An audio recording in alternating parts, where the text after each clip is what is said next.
Joining me at the PDAC 2015 now is David Morgan. He's the editor of thesilverinvestor.com. He's also the author of his latest book, The Silver Manifesto. Congratulations on this, David. Well, thank you, Daniela. It's been a while since we last spoke, so you've been busy, obviously. Yeah, 9 months with the effort in that book. Yeah, what made you decide to write it? It's kind of my dream, really, one of them, to write like the Bible on silver.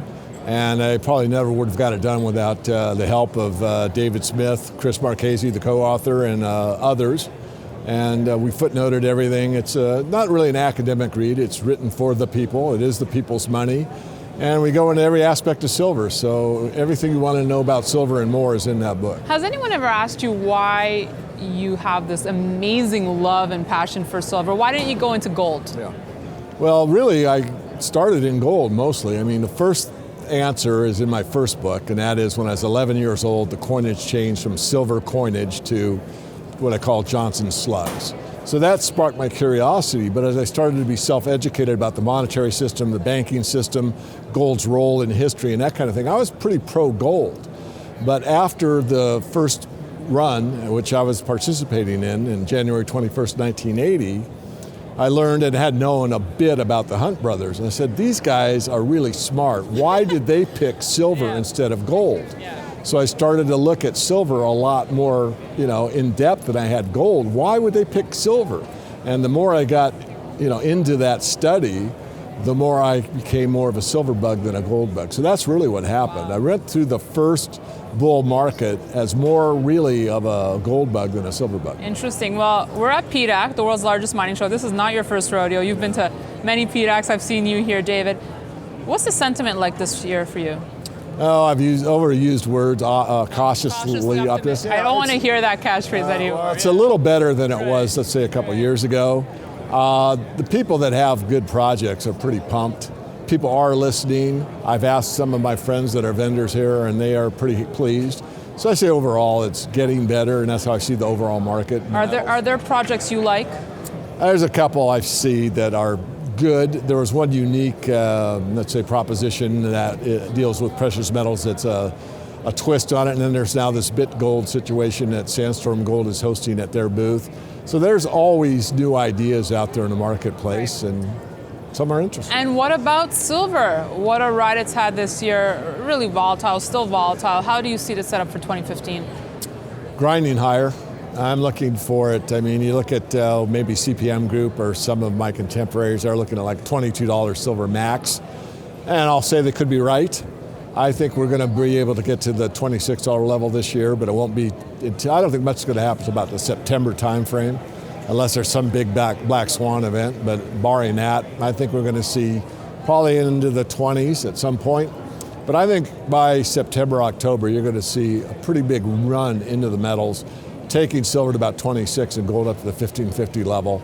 And both those levels are crucial for each metal respectively because of the technicalities of the metals and what the sentiment is at those levels. So I'm looking for that this year, and then I'm looking for pretty strong 2016 and 2017. Based on what fundamentals? Well, the fundamentals really haven't changed. Fundamentals are that no fiat currency survives the history forever. There's been thousands of currencies, none of them have survived very long, so that's a fundamental basis. That hasn't changed. In fact, since the 2008 financial crisis, they've done everything that doesn't work. And I predicted on Financial Sense NewsHour years ago that we get in this Keynesian economic system where you start printing money and it doesn't prime the pump and stimulate economic activity, and that's when you know that it's broken. And we hit that point with QE2, QE3, Operation Twist, and QE2 Infinity. It doesn't work. But now the Europeans are taking that on after the Japanese found out for 20 years it doesn't work. It doesn't work. So the fundamental fact is so strong that only the blind can't see it. But nonetheless, this is the position we're in, and you're hearing the talking heads in the mainstreams talking about how things are great. They're not great, they're horrible. And so that's the real issue. The fundamentals are stronger than ever, though, in precious metals, yet no one gets it. They're sidetracked by this currency stronger than that currency, stock market's doing this, did you hear about this or that? And sure, there's value out there, and the stock market is a group of stocks. There are companies that are innovative and have merit. Well, are you bullish on the silver mining stocks? Is this the bottom for them? Well, if you're going to take $1 and invest it now, and I've never said this before, you're better off buying the best silver miners than you are buying silver itself. But I don't want to, get all my listeners and readers and supporters upset because I always said you have to start precious metals with a precious metal in hand first.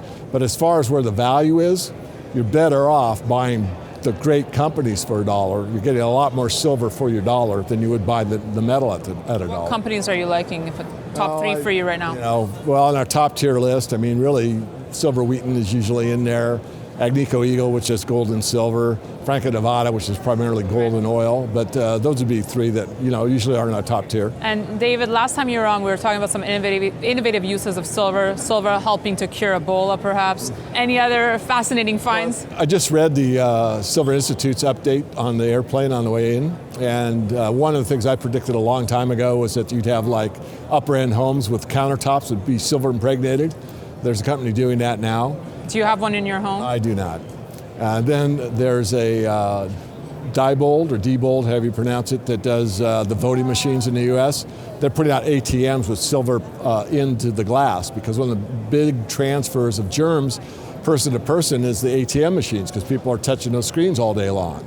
And now with the silver being impregnated in the glass, which you can't see, you don't even know it's there, but it keeps it germ-free.